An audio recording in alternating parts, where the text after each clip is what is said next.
आप मार्केट में जब जाते हो आलू प्याज खरीदने के लिए तो इधर किलो का बटरा रखा होता है, इधर आपका आलू या प्याज रखा होता है। अब ये कांटा अगर सीधा नहीं रहेगा तो क्या आप आलू प्याज लोगे? यहाँ पे दो है। अब अनुमान हम लगा रहे हैं कि कैसे हम यहाँ पे दो कर सकते हैं।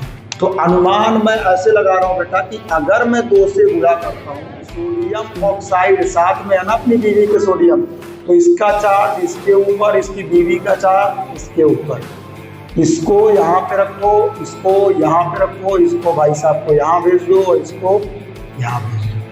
क्या आपके सामने बन के आएगा बेटा? आपके सामने बन के आएगा सोडियम 2 और ऑक्सीजन 1। नमस्कार दोस्तों, मैं हूं आदित्य सिंह और आप देख रहे हैं एनिमेशन वाले गुरुजी।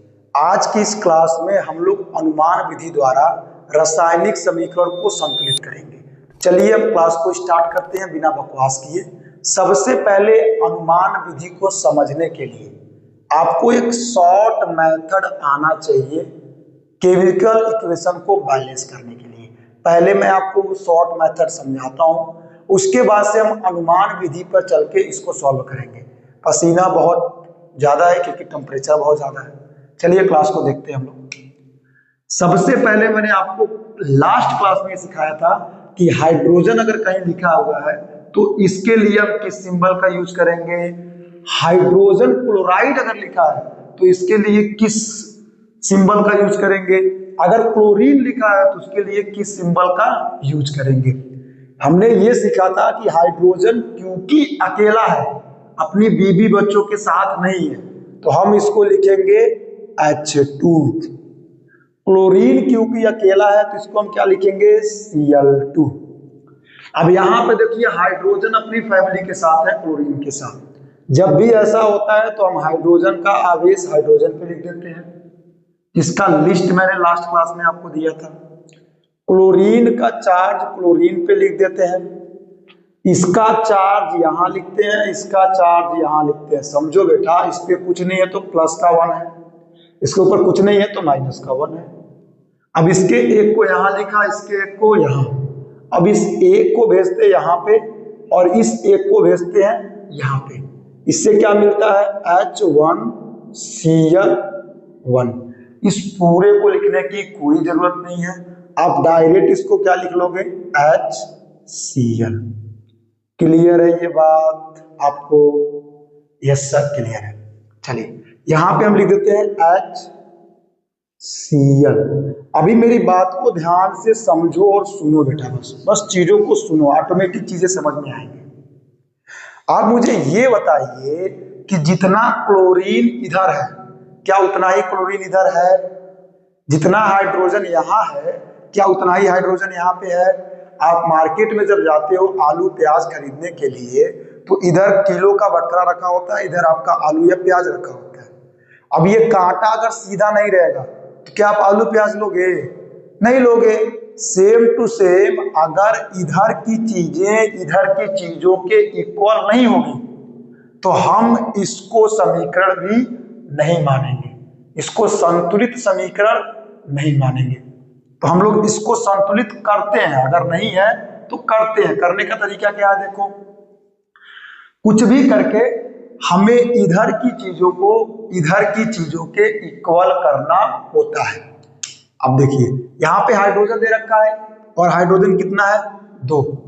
यहां पर हाइड्रोजन दे रखा है और हाइड्रोजन कितना है केवल 1।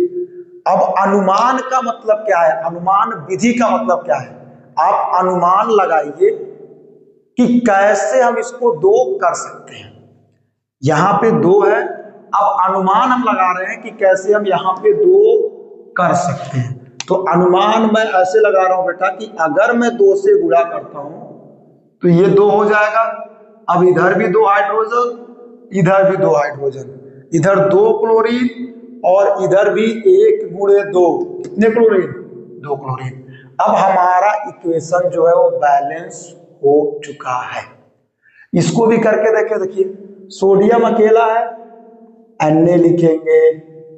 अब आप कहेंगे कि सर जी यहाँ पे हाइड्रोजन अकेला था तो आपने H2 लिखा था, यहाँ पे आपको N2 लिखना था, आपने Na क्यों लिखा है? बेटा ये सारी बातें मैंने लास्ट क्लास में आपको बता रखी है, वो क्लास 40 मिनट की है। हमने इन्हीं चीजों पर चर्चाएं की हैं। चलिए, जल, जल क्या है बेटा? H2O। मिल क्या रहा है? Sodium oxide. सोडियम ऑक्साइड साथ में है ना अपनी बीवी के सोडियम, तो इसका चार्ज इसके ऊपर, इसकी बीवी का चार्ज इसके ऊपर। इसको यहाँ पे रखो, इसको यहाँ पे रखो, इसको भाई साहब को यहाँ भेज दो और इसको यहाँ भेज दो। क्या आपके सामने बन के आएगा बेटा? आपके सामने बन के आएगा सोडियम 2 और ऑक्सीजन 1। फॉर्मूला क्या बनेगा? Na2O प्लस का H2 गैस। हाइड्रोजन अकेले है ना, हाइड्रोजन अकेले रहेगा तो उसको क्या लिखेंगे? H2। अब मिलाते हैं, देखो बेटा यहां पे ध्यान से देखो, सोडियम इधर 1 है, इधर कितना है? 2।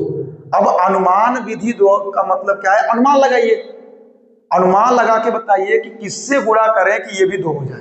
मतलब इधर 2 है तो किससे इधर मल्टीप्लाई करें कि ये भी क्या हो जाए? 2 हो जाए। तो 2 से मल्टीप्लाई करोगे 2 हो जाएगा। अब इधर भी सोडियम 2, इधर भी सोडियम 2, इधर हाइड्रोजन 2, इधर भी हाइड्रोजन 2, इधर ऑक्सीजन 1 और इधर भी ऑक्सीजन 1। ये तो हो गया शॉर्ट मेथड अनुमान विधि का। अनुमान लगा के हमने शॉर्ट मेथड से इसको सॉल्व कर लिया। बट जब पेपर में पूछता है ना, आपसे पेपर में कहेगा कि ये एक रासायनिक अभिक्रिया दे रखी है, इसको अनुमान विधि द्वारा सॉल्व करके संतुलित कीजिए, तो वो नंबर 2 या 3 का होता है। मतलब 2 नंबर या 3 नंबर का क्वेश्चन होता है, उसमें आपको प्रॉपर अनुमान विधि लगाकर सॉल्व करना होता है।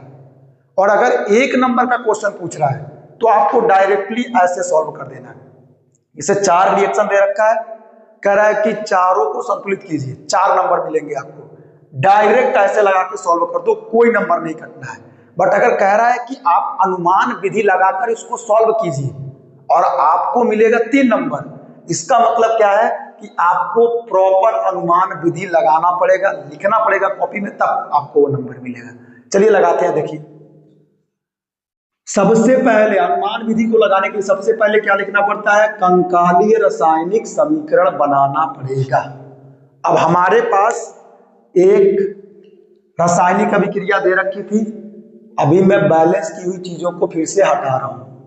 हमने इससे क्या बना दिया? कंकालीय रासायनिक समीकरण। क्या बनाया बच्चा? कंकाली। कंकाली का मतलब समझ रहे हो ना? कंकाल, स्ट्रक्चर बनाया, एक तरह से कह सकते हो स्केलेटन बनाया हमने, ढांचा बनाया है। ये ढांचा ही तो बन रहा है, कंकाल तो बन रहा है। ये कंकाली रासायनिक अभिक्रिया ये हमने बना दिया है। क्या इतनी बात आप सभी को समझ में आ रही है? अच्छी बात है। दूसरा क्या कह रहा है कि उनके तत्वों यौगिकों को बॉक्स में रखना। बॉक्स में रखने का मतलब क्या है? देखो मेरी बात ध्यान सुनना बेटा, इसको हम कहेंगे तत्व। तत्व इसलिए कहेंगे क्योंकि इसके अंदर टोटल एक ही कैपिटल लेटर है। इसको भी हम बोलेंगे तत्व क्योंकि इसके अंदर भी कितने कैपिटल लेटर है? एक, केवल सी। एल तो स्मॉल है ना, तो इसको भी बोलेंगे तत्व। अब इसको देखो, इसके अंदर टोटल 2 कैपिटल लेटर है, इसका मतलब ये है आपका यौगिक। तो हमें जो यौगिक दे रखा है उसको भी बक्से में डाल देना है, बक्से में बंद कर देना, तिजोरी में ताला मार देना है। जो आपका तत्व है उसको भी तिजोरी में रख के ताला मार देना है, बीच में प्लस है, प्लस लगा देना है। पहला काम यही करना है कि आपको इसका एक ढांचा तैयार करना है, मतलब जो भी चीजें दे रखी हैं उनके रासायनिक सूत्र लिखने हैं। दूसरा काम, सबको बक्सा में बंद कर दो, तिजोरी में ताला मार दो। फिर तीसरा काम क्या है? अब आपको प्रत्येक परमाणुओं की संख्या लिखकर एक सारणी तैयार करनी है। इसमें सबको कंफ्यूजन होता है, समझो इसको बेटा। हमें ये लिखना है दायां पक्ष, या फिर लिख सकते हो इसके जगह पे अभिक्रिया के पूर्व हमें लिखेंगे दायां पक्ष, और फिर हम लिखेंगे क्या? बायां पक्ष। अब देखो बेटा, इधर हम लिखेंगे तत्व। अब देखो तत्व कौन कौन से हैं? हाइड्रोजन है क्या आपके पास? सर बड़ा लिख रहा हूं, हाइड्रोजन है सर। क्लोरीन है सर, है ना बेटा? लिख लो इसको। उसके बाद देखो दाएं पक्ष में, पक्ष लिखना चाहिए मुझे, पद मैंने लिख दिया, पक्ष, पक्ष हो गया। अब ध्यान से देखो बेटा, दाया पक्ष, दाया मतलब कौन सा? दाया बाया ये हो गया ना, ये दाया है, मैंने उल्टा लिख दिया, यहाँ पे बाया होना चाहिए, यहाँ पे होना चाहिए बाया, और यहाँ पे होना चाहिए दाया। इससे ज्यादा समझ में आएगा यार, उल्टा उल्टा कुछ नहीं है, इससे ज्यादा समझ में आएगा। बस यहाँ पे बीच में लकीर खींच लो, यहाँ पे भी लकीर खींच लो, देखो। उसके बाद क्या करना है आपको, इस हाइड्रोजन को लेना है। देखो हाइड्रोजन का बाएं पक्ष में कितने हैं हाइड्रोजन? 2। क्लोरीन कितना है? 2। दाएं पक्ष में देखो कितना है? 1 और 1। इसको मैं यहां पे लिख रहा हूं, इसके नीचे 1 और 1। यहां तक क्लियर है? सारणी कैसे बना रहे हैं, क्या ये बात आपको समझ में आ रही है? सारणी बनाने का तरीका यह है कि आप पहले तत्व लिखोगे जितने भी हैं इस पूरे रासायनिक अभिक्रिया में, उसके बाद आप बायां पक्ष लिखोगे, उसके बाद से दायां पक्ष लिखोगे। मतलब या तो यहां लिख सकते हो अभिकारक, यहाँ पे उत्पाद, या फिर लिख सकते हो अभिक्रिया के पूर्व, अभिक्रिया के पश्चात। ठीक है, आगे बढ़ते हैं। देखो अभी ये वाला जो पक्ष है ये असंतुलित है ना, देखो कहां पे असंतुलित है, ये तो हाइड्रोजन के पास असंतुलित है। हाइड्रोजन खोजो, इसमें हाइड्रोजन मिला। अब इस हाइड्रोजन के सामने हम मल्टीप्लाई करेंगे 2 से। देखो हाइड्रोजन के पास मल्टीप्लाई करोगे 2 से तो हाइड्रोजन कितना हो गया? 2। फिर क्लोरीन के पास भी मल्टीप्लाई हो जाएगा, क्लोरीन में कितना हो जाएगा? 2। आंसर कितना निकल के आएगा? 2, 2। मेरी बात को फिर से मेरे बच्चा लोग, मेरे बाबू लोग सुन लो। यहां पर पहले लिखो तत्व, बाया पक्ष, फिर दाया पक्ष। क्लियर है? बाएं पक्ष को अभिकारक लिख सकते हो, दाएं पक्ष को उत्पाद लिख सकते हो। क्या ये बात क्लियर है? सर। उसके बाद आप लिखो बाएं पक्ष में कितने हाइड्रोजन या कितने क्लोरीन है, फिर दाएं पक्ष में कितने हैं। उसके बाद अनुमान लगाओ किससे मल्टीप्लाई करेंगे चीजें इक्वल हो जाए। हमने क्या देखा है कि हम 2 से अगर मल्टीप्लाई कर रहे हैं 1 के अंदर तो ये 2 हो जाएगा। फिर हमने इस पे भी ध्यान दिया है कि इसमें भी तो अगर 2 से अगर यहां मल्टीप्लाई कर रहे हैं हाइड्रोजन में, तो हाइड्रोजन क्लोरीन 1 में है ना, मतलब पूरा का पूरा 2 से मल्टीप्लाई हो जाएगा। फिर हमारा काम बन गया है। चलिए अब हम लोग इसी के अनुसार नया इक्वेशन लिखेंगे। ठीक है, नए इक्वेशन में क्या लिखेंगे हम लोग? देखो H2 प्लस का Cl2 is given that HCl। अभी देखो हमने गुणा कहां पे किया? हाइड्रोजन के पास किया है ना। देखो हाइड्रोजन और क्लोरीन की संख्या दुगुनी की है, तो हम लोग यहाँ पे किससे मल्टीप्लाई करेंगे? 2 से। अब ये जो नया इक्वेशन आपको प्राप्त हुआ है ना, ये नया इक्वेशन संतुलित है, तो यहां आप लिख देंगे ये संतुलित है। ये तरीका होता है पूरी इस विधि के द्वारा लगाने का। लेकिन मैं आपको एक ट्रिक बता दे रहा हूं बेटा, ये तरीका पूछा ही नहीं जाता है। आपको ये फर्स्ट शॉर्ट वाला मेथड आना चाहिए, क्योंकि आपको हमेशा पूछा जाएगा रासायनिक संतुलित करने के लिए, रासायनिक समीकरणों को संतुलित करने के लिए जब भी पूछा जाएगा तो ये शॉर्ट वाला ही पूछा जाएगा। वो हमेशा 1 नंबर का ही आता है, 1 नंबर से ज्यादा का कभी भी नहीं आता है। समझ में आया बात? देखो बेटा अभी आवाज थोड़ी सी गड़बड़ हुई होगी कुछ समय के लिए, उसको आप एडजस्ट कीजिएगा। मिलते हैं नेक्स्ट वीडियो में। Thank you so much for watching the video.